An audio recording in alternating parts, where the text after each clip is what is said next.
Alors les réseaux sociaux, ils ont beaucoup de défauts, hein, d'ailleurs on le voit en ce moment avec tout ce qui se passe avec Facebook, bien sûr. Et puis évidemment, il y a plein de choses qui se passent sur les réseaux sociaux qui peuvent être utilisées par des trolls type extrême droite, etc. Pas que, enfin voilà, plein de... Donc oui, il peut y avoir des utilisations mauvaises des réseaux sociaux, et puis évidemment en termes de liberté publique, il y a beaucoup de questions à se poser, et on n'a pas fini de se les poser, et c'est bien qu'on se les pose. Ceci dit, j'ai pu constater, moi, dans mon expérience de militante féministe, j'ai commencé à militer quand les réseaux sociaux débutaient vraiment. C'était le tout début.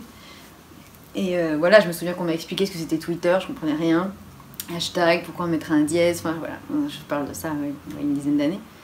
Et le fait est que pour parvenir à un maximum de personnes, un maximum notamment de femmes, de filles, quels que soient les parcours, quelles que soient les origines sociales, quel que soit l'endroit où elles se trouvent, en France et dans le monde, ça a eu un effet formidable.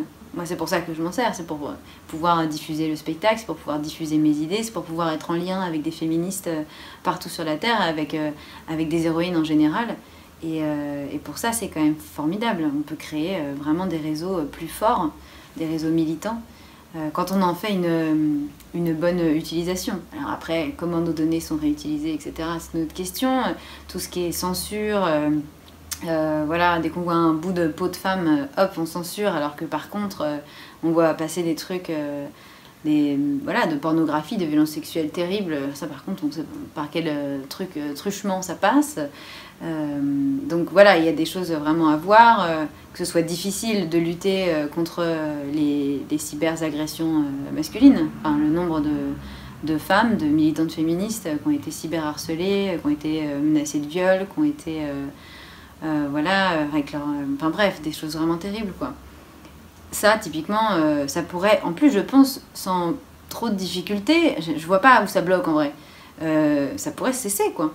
Si les hébergeurs prenaient leur responsabilité, arrivaient à prendre des sanctions contre ces gens-là, puis que la justice faisait son travail aussi. Parce qu'en vrai, on arrive à retrouver des adresses IP pour plein de trucs, mais alors là, subitement, non.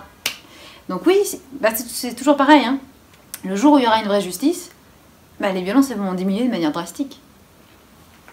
Il y a des hommes qui commettent des violences en patriarcat parce que de fait, dans les faits, ils savent qu'ils ont le droit de le faire.